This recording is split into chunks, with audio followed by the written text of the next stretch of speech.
Hotels are places of transition. People come and go. Names are forgotten. Rooms are reused again and again. And that's what makes them unsettling. You never really know who stayed there before you, what they were hiding from, or what they left behind.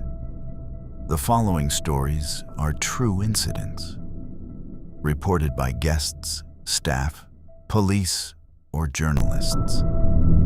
Each one happened inside a hotel. And each one reminds us how thin the line is between safety and something far darker. In early 2013, guests at the Cecil Hotel in Los Angeles began to complain. At first, it seemed minor. The water pressure was low. The water was cloudy. Some guests said it tasted metallic, almost sweet. Maintenance workers were sent to investigate the rooftop water tanks, large sealed containers that supplied water to the building. Inside one of them, they found Elisa Lamb. She was a 21-year-old college student from Canada who had been staying at the hotel alone. She had been missing for nearly 3 weeks. What made the discovery disturbing wasn't just where she was found. It was how. The rooftop was locked. The tanks were heavy and sealed.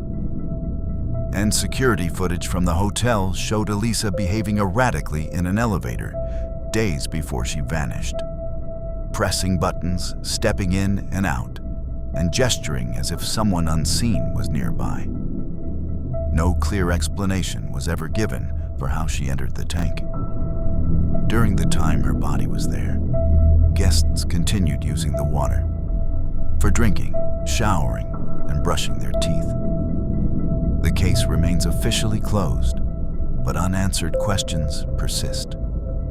The Cecil Hotel was later renamed, but many believe what happened there still lingers. At the beginning of January 1935, a young man registered at the hotel president in Kansas City, Missouri. He gave the name Roland T. Owen, but he arrived unaccompanied. With no luggage, just a few personal items. Staff noticed something unusual about his behavior right away. He kept the curtains drawn, he kept the lights dim, and he asked bellhops to leave his door unlocked because he was waiting for someone. Housekeeping reported hearing strange conversations, shadows of voices inside the room that didn't match his own.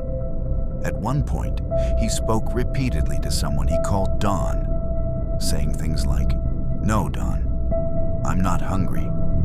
On January 4th, housekeeping entered room 1046 and found the man badly beaten, bound with ropes, and gravely injured. He was taken to the hospital, but he died later that night. For decades, investigators didn't know who he was. It wasn't until weeks later, when a woman in Alabama recognized him from a magazine photo, that his real identity was discovered: Artemis Ogletree. Despite this breakthrough, no one was ever arrested or charged in connection with the brutal attack. The mystery of room 1046 remains one of the most puzzling, unsolved hotel murders in American history. In December of 2010, a disturbing death occurred in a luxury apartment hotel complex in Melbourne, Australia. Her name was Phoebe Handsjuk. She was 24 years old. Phoebe had been staying at the building with her boyfriend, a resident of the complex. The building featured a secured entrance, surveillance cameras, and a private garbage disposal system that ran vertically through the structure. On the morning of December 2nd, Phoebe was reported missing. Hours later, her body was discovered at the bottom of the building's garbage chute, inside a waste collection room on the ground floor. What made the discovery alarming wasn't just where she was found, it was how. To reach the chute, a person would have had to open a heavy fire-rated door, lift a large industrial chute lid, climb inside a narrow vertical shaft, and fall more than 10 stories downward. Investigators noted that the chute opening was small, rigid, and difficult to access, especially without leaving visible injuries beforehand. The official ruling declared Phoebe's death an accident. Authorities concluded that she had climbed into the chute herself, but many found that explanation hard to accept. Friends and family pointed out that Phoebe had no history of suicidal behavior. There were no clear signs of intent, and the physical mechanics required to enter the chute raised serious questions. A coronial inquest later criticized aspects of the original investigation, including how evidence was handled and how conclusions were reached. Despite these concerns, the official ruling was not changed. To this day, Phoebe Handsjuk's death remains one of Australia's most debated hotel-related cases. Not because of what is known, but because of what still doesn't make sense.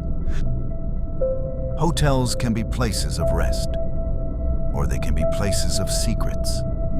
Some secrets remain buried behind room doors, while others seep into the walls themselves.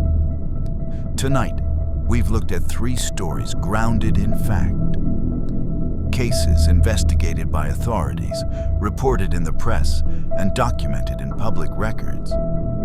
If you sleep in a hotel tonight, perhaps you'll think twice before placing your bag on the bed. Because sometimes, the walls remember more than we do.